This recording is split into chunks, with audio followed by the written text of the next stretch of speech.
जय श्री कृष्ण। फागुन मास कृष्ण पक्ष की विजया एकादशी महात्म्य। युधिष्ठिर ने पूछा, वासुदेव, फागुन के कृष्ण पक्ष में किस नाम की एकादशी होती है? कृपा करके बताइए।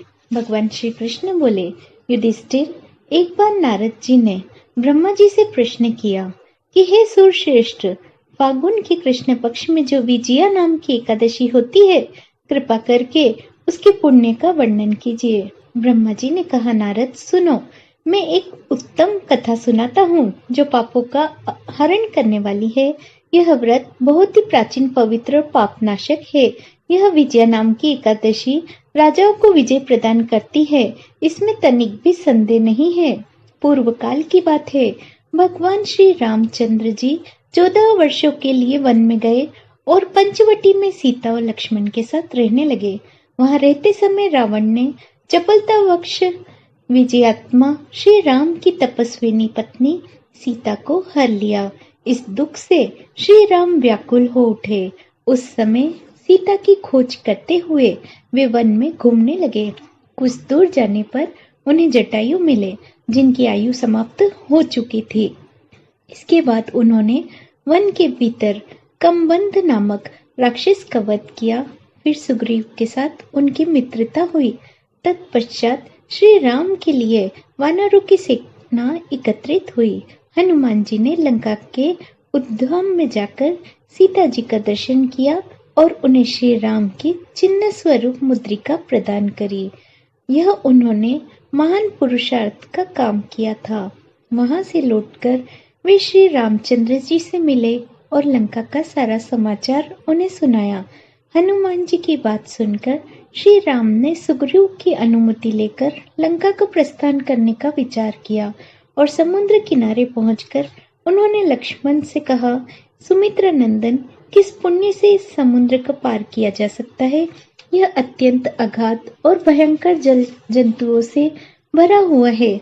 मुझे ऐसा कोई उपाय दिख ही नहीं रहा जिससे इसको सुगमता से पार किया जा सके। लक्ष्मण बोले, महाराज, आप ही आदिदेव और पुराण पुरुष पुरुषोत्तम हैं। आपसे क्या छुपा है? यहाँ द्वीप के भीतर बगदाल भय नामक मुनि रहते हैं। यहाँ से आधे योजन की दूरी पर उनका आश्रम है। हे रघुनंदन, उन प्राचीन मुनीश्वर के पास जाकर उन्हीं से इसका उपाय पूछिए। लक्ष्मण की यह अत्यंत सुंदर बात सुनकर श्री रामचंद्र जी महामुनि बगदाल भय से मिलने के लिए गए। वहां पहुंचकर उन्होंने मस्तक झुकाकर मुनि को प्रणाम किया।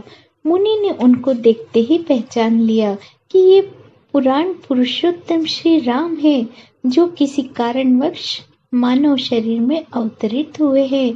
उनके आने से महर्षि को बड़ी प्रसन्नता हुई। उन्होंने पूछा, श्री राम, आपका यहाँ आना कैसे हुआ?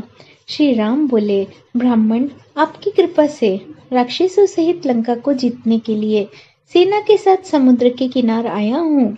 मुने, अब जिस प्रकार समुद्र पार किया जा सके वह उपाय मुझे बताइए। मुझ पर कृपा कीजिए। बगदाल भाई ने कहा, श्री राम, फागुन के कृष्ण पक्ष में जो विजया नाम की एकादशी होती है, इसका व्रत करने से आपकी विजय होगी और निश्चित ही आप अपनी वानर सेना के साथ समुद्र को पार कर लेंगे। राजन, अब इस व्रत की फलदायक विधि सुनिए। दशमी के दिन आने पर एक कलश स्थापित करें। वह सोना, चांदी, तांबा अथवा मिट्टी का हो सकता है।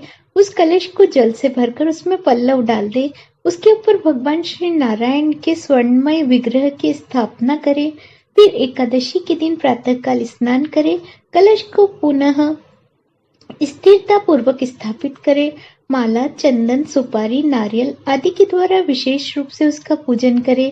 कलश के ऊपर सप्त धान्य और जौ रखें। गंध, धूप, दीप भांति भांति के नैवेद्य से पूजन करें। कलश के सामने बैठकर वह सारा दिन उत्तम कथा, वार्ता आदि के द्वारा व्यतीत करें और रात में वहां जागरण करें। अखंड व्रत की सिद्धि के लिए घी का दीपक जलाएं।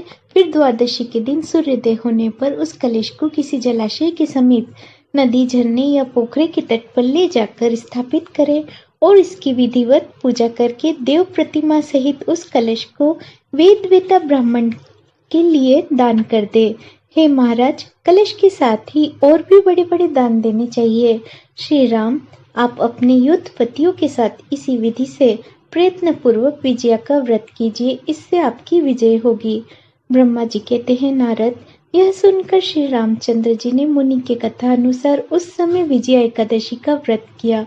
उस व्रत को करने से श्री रामचंद्र जी विजयी हुए।